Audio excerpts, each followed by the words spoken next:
బాపట్ల నుంచి ఎవరు? రామకృష్ణ గారు ఫోన్ చేశారు. రామకృష్ణ గారు, హలో.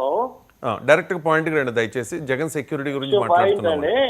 మీ డిబేట్ నేను చూస్తా ఉంటా ప్రతిరోజు ఇంట్రెస్ట్ గా. ఓకే అండి. మీరు అక్కడ కూర్చోబెట్టే వాళ్ళని కాచి మేధావుని కూర్చోబెట్టండి.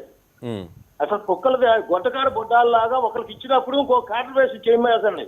Right right right right right right right అండి. కాస్త దయచేసి ప్యానలిస్టుల గురించి మహిళల గురించి మాట్లాడేటప్పుడు ఒళ్ళు దగ్గర పెట్టుకుని మాట్లాడండి ఎవరైనా. రైట్.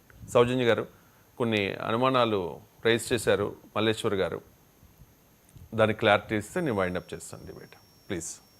ఒకటండి, మేము ఆయన సెక్యూరిటీ విషయంగా 40 మంది సెక్యూరిటీని ఇస్తాను అని తీసుకుంటున్నప్పుడు అది అంటే మేము ఎప్పుడైనా సరే పోల్చుకునేటప్పుడు సెక్యూరిటీ మేము ఇచ్చినప్పుడు గతంలో ఎలా ఉంది, మేము ఎలా ఇస్తున్నాము, అలానే ఇప్పుడు ఆయన చేసే అంశాలు ఏంటి, ఆయన పర్యటనలో ఎందుకు ఇలాంటి అపశృతులు జరుగుతున్నాయి, సో తీసుకోవాల్సిన కేర్ ఏంటి, ఇవన్నీ కూడా మేము ఆలోచిస్తామండి. ప్రైవేట్ సెక్యూరిటీని తీసుకుంటున్నారు, ఎస్ వెల్ అండ్ గుడ్, మేమే కాదంట్లా. గత ప్రభుత్వంలో కూడా మాకు ఇవ్వనప్పుడు మా సైన్యమే మేము సెక్యూరిటీగా మారాము ఆయనకి. మేము ప్రతి జనసేన కార్యక్రమాలు దేంట్లోనే మీరు గమనించండి 10-15 మంది కన్నా ఎక్కువ ఎవరు ఉండేవారు కాదు. అది కూడా అసలు ఆయన చుట్టుపక్కల ఎవరు కూడా కనిపించేవారు కాదు.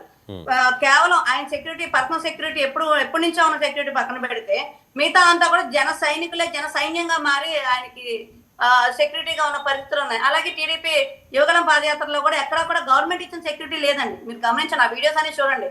గవర్నమెంట్ సెక్యూరిటీ ఎక్కడా లేదు, కేవలం వాళ్ళ సైన్యం యువదళం యువసాయ దళం ఏదో ఉంది ఒకటి, వాళ్ళే వాళ్ళకి ఒక డ్రెస్ కోడ్ కూడా ఉంది, వాళ్ళే సైన్యం కింద ఉండేవారు, వాళ్ళు వెళ్తా ఉండేవారు.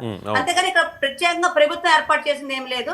ఈ రోజు ఎలా ఉందంటే వైఎస్ఆర్సీపీ పరిస్థితి, అటు వాళ్ళు ప్రతిపక్ష హోదా కోల్పోయారు, ఇటు జనాల్లోకి వెళ్ళాలంటే ఏదో ఒక అల్లర్లు సృష్టించాలి, ఆ అల్లర్లు సృష్టించాలి అనే ఉద్దేశంతోనే ఇలాంటి అంశాలన్నీ తెర మీద తీసుకొస్తున్నారు.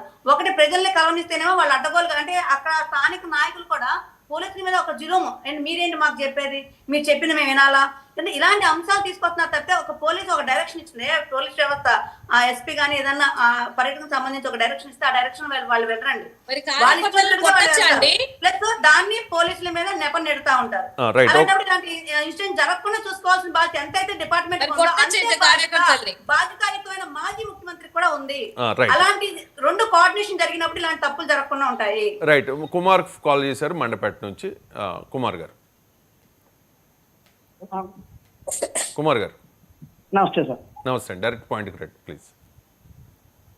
అదే అండి, ఆ డిబేట్ లో కరెక్ట్ గా ఇది ఆవిడ విత్తనవాదం చేసేస్తుందండి ఎక్కువగానే. అదంతా ఎందుకులే కానీ అది నేను చూసుకుంటాను. ఈ డిబేట్ టాపిక్ మీద మీ కామెంట్ ఏంటో చెప్పండి. జగన్మోహన్ రెడ్డికి ఇచ్చే ఈ సెక్యూరిటీ మీద ఈ పొలిటికల్ డైలాగ్ వార్ జరుగుతోంది. అసలు జగన్లో అభద్రతాభావం పెరిగిపోయింది, ఆయన భయపడుతూ ఉన్నాడు జనాల్లోకి రావాలంటే, ఆయన మీద ఎవరైనా దాడి చేయబోతూ ఉన్నారు అనే ఒక రకమైన భయాందోళనలో ఉన్నారు అనేది. ఏమండి, ముఖ్యమంత్రిగా ఫేమస్ కదండి ఆయన. ముఖ్యమంత్రిగా ఫేమస్ జగన్ గారు ఇప్పుడు మాజీ ముఖ్యమంత్రిగా ఉంటదండి. మాజీ ముఖ్యమంత్రిగా ఫేమస్ కాబట్టి ఆయనకి కొద్దిగా ఉంటదండి. సెక్యూరిటీ ఇవ్వాలండి. సెక్యూరిటీ ఇవ్వాల్సిన బాధ్యత గవర్నమెంట్కి ఉంటుంది కదా. ఆల్రెడీ Z+ సెక్యూరిటీ ఇచ్చారు కదా. కార్యకర్తలే కొంచెం హడావుడి ఎక్కువ చేస్తారు. కార్యకర్తలు మరి అలాంటి హడావుడి ఎక్కువ చేస్తున్న కార్యకర్తలని నిలువరించాలంటే ఖచ్చితంగా పోలీసులు సమర్థవంతంగా చేయగలుగుతారు. కానీ ప్రైవేట్ సెక్యూరిటీ అంటే ఆయన పే చేసి తీసుకున్న సెక్యూరిటీ జగన్ చెప్పినట్టే వాళ్ళు చేస్తారు, కానీ గవర్నమెంట్ చెప్పినట్టు పోలీసులు చెప్పినట్టు వాళ్ళు చేయరు కదా. సో రేపన్న రోజు ఏదైనా అటాక్ జరిగితే అది నిజమైన అటాకో లేకపోతే సానుభూతి కోసం చేసే అటాకో 2019 ఎన్నికలకు మనం చూసాం కదండి. అదే ఇప్పుడు గవర్నమెంట్ రైజ్ చేస్తున్న అంశం అదే. అది జాగ్రత్తగా మరి ఆయన్ని జాగ్రత్తగా చూసుకోవాలని బాధ్యత ప్రజలదిని పోలీసు వాళ్ళదినండి. పోలీసులది కదా. ఓకే, అవునండి. రైట్ అండి. మల్లేశ్వర్ గారు కంక్లూడ్ చేయండి ప్లీజ్. సార్, ఇవాళ నేను చెప్తున్నటువంటి విషయం ఏంటంటే ఆయన ఒక ఎక్స్ సీఎం.